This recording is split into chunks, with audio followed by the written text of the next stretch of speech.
Hello and welcome back to day 2 of my favorite crafty things 2014. Today I am talking all about dies and die cutting. In my first video I shared my favorite dies of the year, and in this video I'm focusing on just the essentials that go along with die cutting. Just a few quick notes. I have all the products I talk about listed in my YouTube description. You can also go over to my blog to see them, where I also have some shopping discounts and some big giveaways.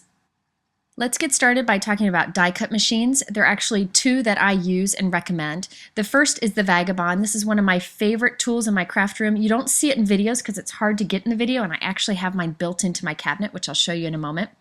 But the Vagabond is from Sizzix and Tim Holtz. You just press the little switch in the middle to open it up, and then you can put either the platform that comes with the machine through it or the magnetic platform, which I'll talk about in a moment, along with your cutting plates. And you can do die cutting in this and embossing folders and everything else you would on a normal die cut machine. There's a little switch here to change the direction, and this is completely motorized. All you have to do is push a button and it goes through. There's no hand cranking, and it cuts like butter. I mean, this is just a great quality machine. I absolutely love mine. It is a bit of a splurge, but if you are doing a lot of die cutting, it's definitely a tool to consider. And as I mentioned, you just don't see me use the Vagabond in videos because it's hard with my camera setup to do so. And also I have my Vagabond built into my cabinet. I have it on this pull-out drawer. I just pull it out, use it, and tuck it back in. And I have a video where I show this, so you can click here to see that video if you're interested. Now for my videos, I use the Sizzix Big Shot.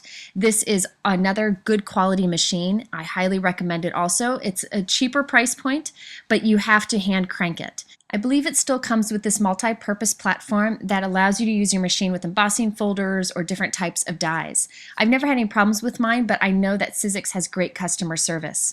Now, in addition to either of these machines, I highly recommend the Sizzix magnetic platform. This is one of those tools you don't really think you need until you have it, and it kind of changes your crafting world.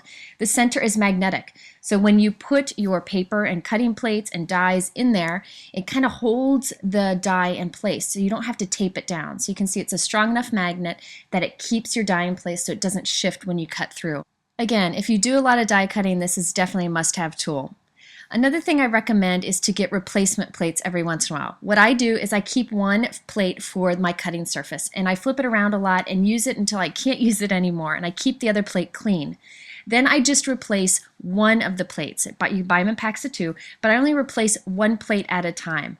I really like to have one of the plates stay smooth so that it doesn't leave an impression on my paper. So having these replacement plates is very helpful.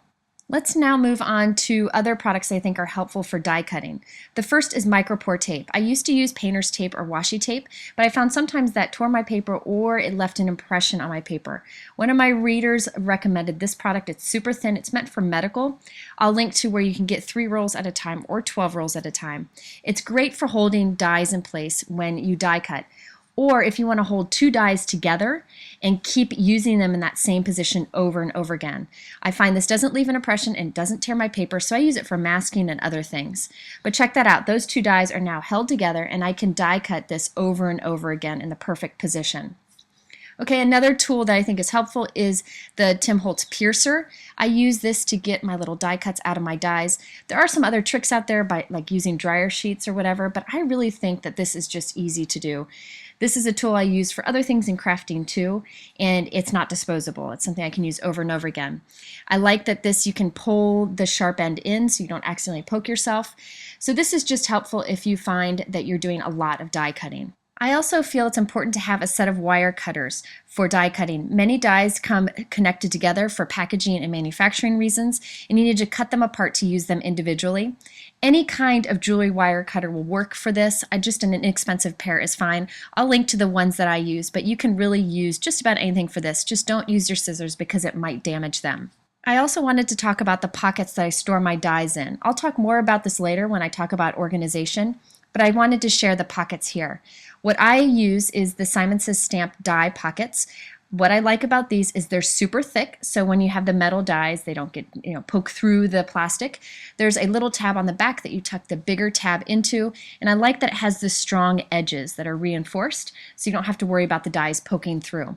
Because most dies are smaller, these fit most of the dies that I have. However, if I have a bigger die that doesn't fit in these small pockets, I just use the stamp pockets that I shared in a video yesterday. My Favorite Things has also recently come out with die pockets.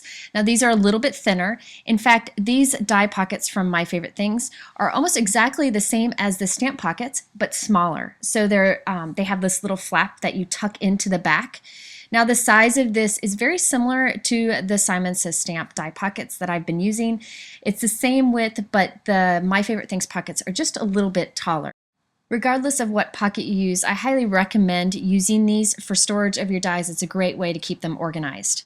Another product that I've found that is helpful to use with these die pockets are the magnetic sheets from Ellen Hudson. So you see that magnetic sheet in there? I just cut it down to size. And this is great if you have any die sets where there's multiple dies in there. It keeps them all from kind of jumbling up in the bottom of your pocket, keeps them nice and flat. So this is something that I use only if there are multiple dies in the pocket. So you can just cut them down, and the price is actually pretty good, and it's not super thick magnet. It's very thin, so it doesn't take up too much space or add too much bulk. Okay, so that wraps up my die cutting essentials. Again, be sure to head to my blog for links and giveaways and shopping discounts. By the way, I also wanted to mention none of these companies have paid me or asked me to feature any of these products. These are truly just products that I love, and I don't actually work for these companies. I just enjoy this hobby, as do you, so I think it's fun to share products that I find fun. Thanks for watching, and we'll see you again tomorrow to talk about stencils.